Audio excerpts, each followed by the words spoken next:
बोलो श्री गिरिराज महाराज की जय। कृष्ण कन्हैया लाल की जय। अखंड मंडलाकारं व्याप्तं येन चराचरं तत्पदं दर्शितं येन तस्मै श्री गुरुवे नमः। भक्ताविलासाचरितानुसारी दुग्धाधिचूरेण यशो विसारी कुमारिकानंदित घोष नारी मम प्रभु श्री गिरिराजधारी। बोलो कन्हैया लाल की जय। श्रीमद् भगवद गीता जी के नित्य सत्संग में हम आप सबने कल 29वें श्लोक का जो कि द्वितीय अध्याय का है श्रवण किया। आज हम आप सब 30वें श्लोक में प्रवेश कर रहे हैं। अब तक देह और देही का जो प्रकरण चल रहा था 29वें श्लोक तक, उसका आगे के श्लोक में भगवान उपसंहार करते हैं। भगवान कहते हैं कि देहि नित्यमवध्योऽयं देहे सर्वस्व भारत तस्मात् सर्वाणि भूतानि ना त्वं शोचितुमर्हसि। भारत, हे भारत वंशोद्भव अर्जुन, सर्वस्व सबके देहे अयम, देह में यह देही जो देही है नित्यम, नित्य ही, अवध्य, अवध्य है। तस्मात् इसलिए सर्वाणि भूतानि, संपूर्ण प्राणियों के लिए, अर्थात किसी भी प्राणी के लिए, जितने भी चराचर में प्राणी हैं, तुम्हें शोचितुम, शोक ना अर्हसि, नहीं करना चाहिए। भगवान कहते हैं अर्जुन से, अर्जुन देहि नित्यमवध्योऽयं देहे सर्वस्व भारतः।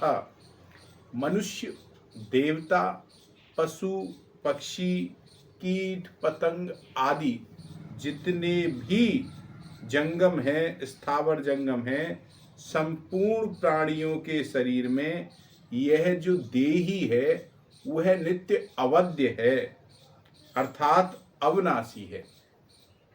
अवध्य, अवध्य के दो अर्थ होते हैं भैया। एक कि इसका वध नहीं करना चाहिए, वध करने योग्य नहीं है, और दूसरा इसका वध हो ही नहीं सकता।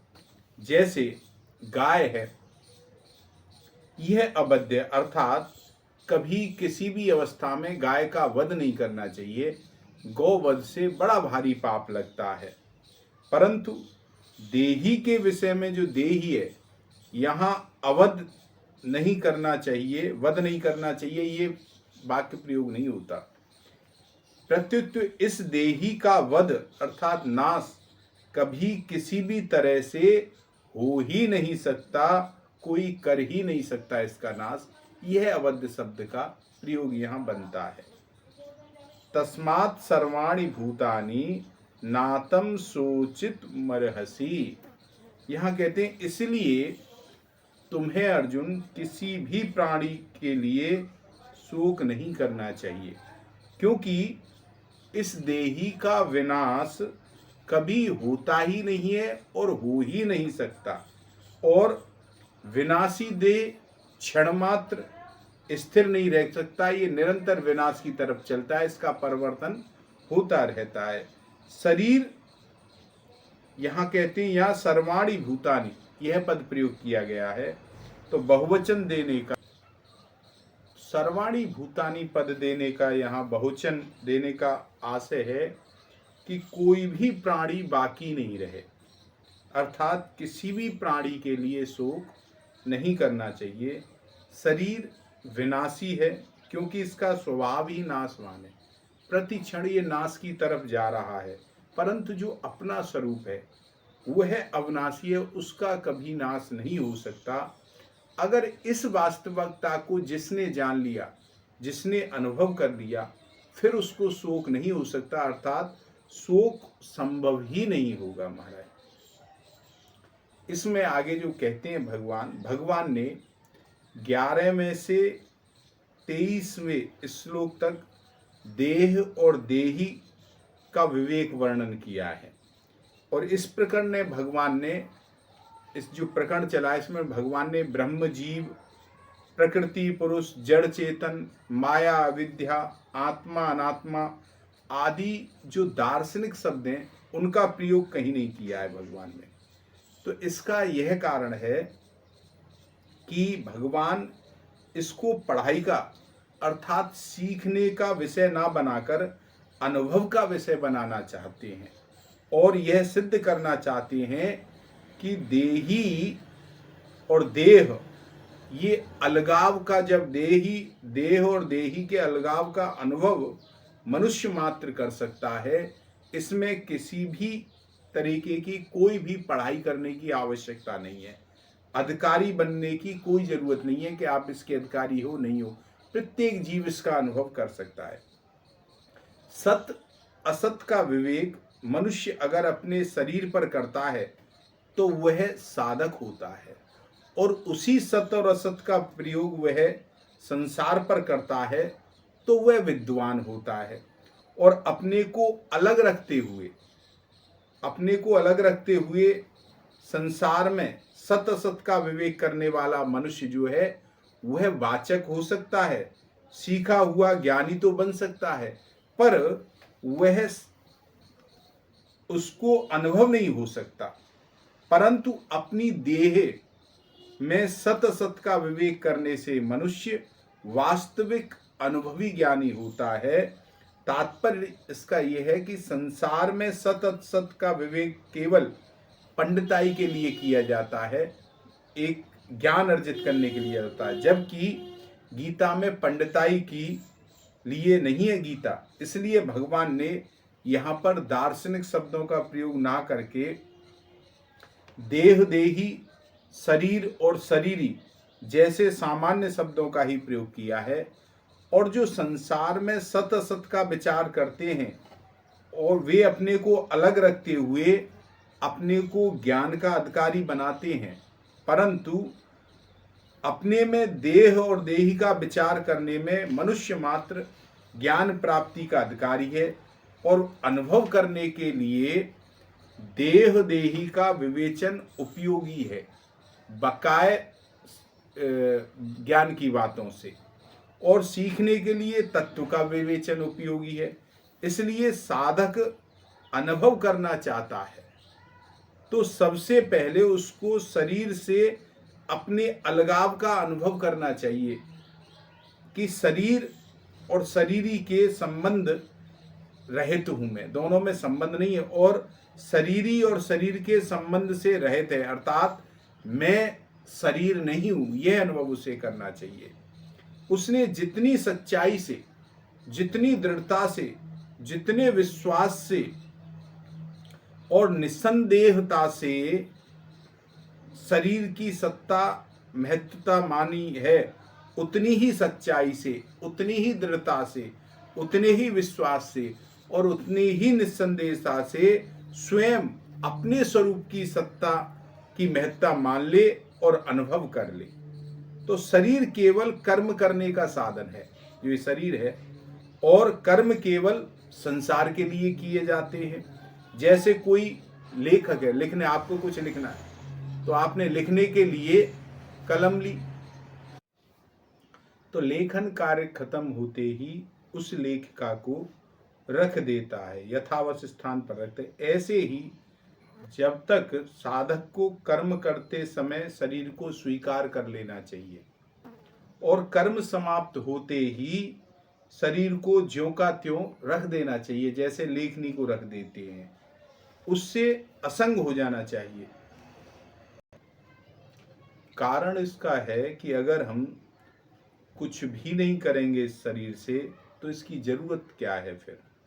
तो साधक के लिए खास बात है, खास बात क्या है साधक के लिए, कि वह जाने हुए असत का त्याग कर दे। वो जानता है कि ये असत है, उसका त्याग कर दे, और साधक जिसको असत जानता है उसका वह त्याग कर दे, तो उसका साधन सहज ही सिद्ध हो जाएगा, सुगम हो जाएगा और जल्दी उसे सिद्धि प्राप्त हो जाएगी। महाराज, साधक की अपने साध्य में जो प्रियता है वही साधन कहलाती है। यह प्रियता किसी वस्तु, व्यक्ति, योग्यता, सामर्थ्य आदि के द्वारा अथवा किसी अभ्यास के द्वारा प्राप्त नहीं होती, बल्कि यह साधक की अपने साध्य में जो उसका अपनापन है उससे यह प्रियता प्राप्त होती है। और साधक जिसको अपना मान लेता है उसमें उसकी प्रियता स्वतः ही आ जाती है, करनी नहीं पड़ती है। जिसे अपना मान ले उसमें प्रियता स्वयं आ जाती है। परंतु वास्तविक अपनापन उस वस्तु से जिसे होता है जिसमें ये चार बातें होती हैं। कौन कौन सी चार बातें होती हैं? कि जिससे हमारी जो है सधर्मता अर्थात स्वरूपगत एकता हो, जिससे उसमें ये प्रियता होती है। और दूसरा, जिसके साथ हमारा संबंध नित्य रहने वाला हो, कभी हटने वाला नहीं हो, उसमें ये प्रियता आती है। और जिससे हम कभी कुछ भी ना चाहें उसमें अपनापन आता है। और चौथी बात, हमारे पास जो कुछ है वह सर्वस्व उसको समर्पित कर दे। तो ये चार बातें केवल भगवान में ही लग सकती हैं। कारण कि ये जो शरीर संसार है इससे जो हमारा संबंध है ये नित्य रहने वाला नहीं है। उनसे हमारी स्वरूपगत एकता भी नहीं है। प्रतिक्षण जो बदलता जा रहा है संसार, कभी बदलने वाले की एकता, जो संसार तो प्रतिक्षण बदल रहा है और जीवात्मा कभी बदलता नहीं, तो प्रतिक्षण बदलने वाले की कभी ना बदलने वाले से एकता कैसे हो सकती है? तो शरीर के साथ हमारी एकता दिखती है, वह वास्तविक नहीं है, किंतु है नहीं, प्रत्युत हमारी मानी हुई एकता है, हमने मान रखा है उससे एकता है। कर्तव्य का पालन करने के लिए तात्पर्य कि जिसके साथ हमारी मानी हुई एकता है उसकी सेवा तो हम कर सकते हैं, पर उसके साथ हम अपनापन नहीं रख सकते, ना अपनापन मान सकते हैं महाराज। तो जाने हुए एक असत का त्याग करने के लिए यह आवश्यक है कि साधक विवेक विरोधी संबंध का त्याग कर दे, जिससे के साथ हमारा ना तो नित्य संबंध शरीर का संबंध है और ना स्वरूपगत उससे हमारी एकता है। तो उसको अपना और अपने लिए मान लेना ही विवेक विरोधी संबंध है महाराज। और इस दृष्टि से शरीर को जो हम अपना और अपने लिए मानना है यही विवेक विरोधी है। और विवेक विरोधी संबंध के रहते हुए कोई भी किसी भी प्रकार का साधन हो वह सिद्ध नहीं हो सकता, उसे सिद्धि प्राप्त नहीं हो सकती। तो शरीर के साथ संबंध रखते हुए कोई कितना भी तप कर ले, कितना भी समाधि लगा ले, लोकांतर के महाराज खूब घूम आए सब जगह, तो भी उसके मोह का नाश तथा सत्य तत्व की उसे प्राप्ति नहीं हो सकती। इसलिए विवेक विरोधी संबंध का त्याग करने के लिए बिना साध्य को, जब तक हम विवेक विरोधी संबंध का त्याग नहीं करेंगे तब तक हमें चैन नहीं मिलेगी। और चैन से बैठना नहीं चाहिए, हमें लगे ही रहना चाहिए उसका त्याग करने के लिए। अगर हम शरीर से माने हुए विवेक विरोधी संबंध का त्याग किए बिना ना करें, हम कह रहे हैं साहब हम नहीं कर रहे, तो क्या होगा? एक दिन शरीर हमारा त्याग कर देगा। तो जो हमारा त्याग कर देगा उससे संबंध त्याग करने में आखिर कठिनाई क्या है? तो कोई कठिनाई नहीं। इसलिए किसी भी मार्ग का कोई भी साधक क्यों ना हो, उसे इस सत्य को स्वीकार करना ही पड़ेगा कि मैं शरीर नहीं हूं, शरीर मेरा नहीं है और शरीर मेरे लिए नहीं है, क्योंकि मैं तो अशरीरी हूं, मेरा स्वरूप अव्यक्त है। ये उसको मानना पड़ेगा, चाहे किसी भी मार्ग का साधक हो महाराज। और जब तक साधक का शरीर के साथ मेरापन का संबंध रहता है तब तक साधन करते हुए भी सिद्धि नहीं होती उसकी। और वह शुभ कर्मों से, सार्थक चिंतन से और स्थिति की आसक्ति से हमेशा बंधा ही रहता है, उससे मुक्त नहीं होता। और वह यज्ञ, तप, दान आदि बड़े से बड़े कर्म करे, आत्मा अथवा परमात्मा का चिंतन करे, अथवा समाधि की स्थिति में हो जाए तो भी उसका बंधन सर्वथा मिटता नहीं है, वह बंधन में ही पड़ा रहता है। इसका कारण क्या है? कारण कि शरीर के साथ संबंध मानना ही सबसे बड़ा बंधन है। इस शरीर को मैं मानना और इस शरीर के संबंधों को मेरा मानना, इससे बड़ा बंधन कोई नहीं। और यही सारे दोषों का मूल है महाराज। जिससे संपूर्ण दोष की उत्पत्ति होती है वह यही है। अगर साधक शरीर से माना हुआ संबंध सर्वथा मिट जाए तो उसके द्वारा अशुभ कर्म जो है वह होंगे ही नहीं, और शुभ कर्मों में भी उसकी आसक्ति नहीं रही। अशुभ कर्म तो वो करेगा ही नहीं, और शुभ कर्मों में उसकी आसक्ति नहीं रहेगी। उसके द्वारा निरंतर चिंतन तो होगा ही नहीं, सार्थक चिंतन में भी उसकी आसक्ति नहीं रहेगी, उसमें चंचलता तो रहेगी नहीं, और समाधि में भी, स्थिरता में भी उसकी आसक्ति नहीं रहेगी, अथवा निर्विकल्प स्थिति में भी आसक्ति उसकी नहीं रहेगी। तो इस प्रकार मनुष्य शरीर से होने वाले कर्म में, सूक्ष्म शरीर से होने वाले चिंतन में और कारण शरीर से होने वाली स्थिरता में आसक्ति का नाश हो जाने पर उसका साधन सिद्ध हो जाता है महाराज। अर्थात उसका जो मोह है वह नष्ट हो जाता है और सत्य तत्व की प्राप्ति उसे हो जाएगी। इसलिए भगवान ने अपने उपदेश में यहाँ आरंभ में शरीर का संबंध सर्वथा मिटाने के लिए शरीरी के विवेक का वर्णन किया है। ये हमने 30वें श्लोक तक की व्याख्या की। 31वें की कल करेंगे। आज इसको यही विराम देते हैं। 2 मिनट नाम संकीर्तन, फिर विश्राम। हरि जय जय श्यामा, जय जय श्याम, जय जय श्री वृंदावन धाम। पावन राधा तेरो नाम, पावन श्री वृंदावन धाम।